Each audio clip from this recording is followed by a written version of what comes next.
फ़खर ज़मान की स्टेटमेंट सामने आई है कि मैं 100% फिट हूँ और मैं खुद मतलब उन्होंने जो अभी रीसेंट मैचेस हुए हैं वो नहीं खेले क्योंकि वो अपना पूरा फोकस अपनी फिटनेस और अपनी तैयारी पे कर रहे थे चैंपियंस ट्रॉफी के हवाले से।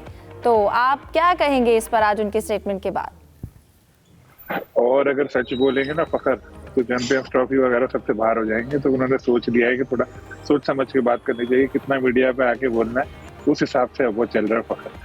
लेकिन बात ये फ़खर अनफिट कब थे, सवाल तो ये है। अनफिट मतलब क्रिकेट के लिहाज से तो वो फिट थे। जैसे क्रिकेट की एक फिटनेस है कि भाई आओ बैटिंग करो, थोड़ा भागो दौड़ो, एक आध ड्राइव लगा लो, उतना तो वो खेल रहे थे। लेकिन वो जहाँ पे उनको अनफिट करार दिया गया था, वो जो फिटनेस टेस्ट लेते हैं कि भाई इतने मिनट में इतने राउंड लगाने ग्राउंड के, वो नहीं कर पाए थे। उन्होंने मना कर दी। यही मसला इमाद वसीम का भी था कि पूरे कैरियर में इसी तरह रहे। और इनका भी ये घुटने में इशू अभी नहीं है फ़खर के, बहुत बरसों से। लेकिन उसके बावजूद वो क्रिकेट खेल रहे हैं, उनको पता है किस तरह से मैनेज करना होता है। लेकिन जब उनको इस तरह से कहते हैं कि भाई इतनी देर में इतने राउंड लगाओ, ये करो, तो वो कहते हैं कि इससे तो मैं इंजरी मेरी कहीं बढ़ ना जाए। तो ये हुई थी। लेकिन जो बाहर हुई टीम में वो तो सबको पता है कि उसका वजूहात ये नहीं थी।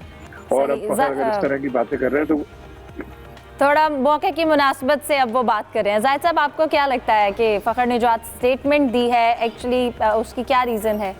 देखिए अफ़ज़ा, ये तो खैर स्टेटमेंट नहीं दी उन्होंने कि एक इंटरव्यू में उन्होंने कहा कि वो फिट हो चुके हैं। अच्छी बात है उनका 100% फिट होना पाकिस्तान के लिए, लेकिन मैं नहीं समझता कि ऑटोमेटिक चॉइस है कि जो भी प्लेयर फिट हो जाएगा वो टीम में आ जाएगा। क्योंकि अभी चैंपियंस ट्रॉफी से पहले 3 वनडे साइड मैचेस हैं। एक फाइनल, अगर पाकिस्तान फाइनल में पहुंचता है, न्यूजीलैंड, साउथ अफ्रीका और पाकिस्तान के दरमियान जो ट्राई सीरीज़ हो रही है उसमें इनको चांस दिया जाएगा फ़खर जमान को भी। और अगर 3 रोज़ा मैच में, साइड मैच में इमामुल हक अच्छा परफॉर्म करते हैं तो उनको भी चांस मिल सकता है। अब्दुल्ला शफीक भी बाहर बैठे हुए हैं क्योंकि साइम अयूब के अनफिट होने पर मेरा ख्याल है इन तीनों में टाई होगी। जो अच्छा परफॉर्म करेगा ज़ाहिर है उसको चैंपियन ट्रॉफी में चांस मिलेगा। फ़खर जमान बहुत बड़ा एसेट है पाकिस्तान का और बड़ी मुद्दत से इंतज़ार था कि वो फिट होकर टीम में आ सकें। सही। और यूसुफ साहब, आप क्या कहेंगे? अब साइम अयूब जो हैं वो लंदन पहुंच चुके हैं, स्पोर्ट्स ऑर्थो से उनका टाइम ले लिया है, क्या उनकी कंडीशन की अपडेट है?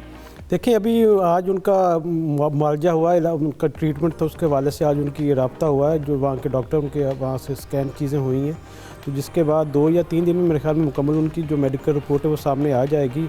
6 हफ्ते का पहले ही उनको रेस्ट करा दिया गया, लेकिन मुझे नहीं लगता कि वो चैंपियन ट्रॉफी तक फिट होने में कामयाब हो जाएंगे।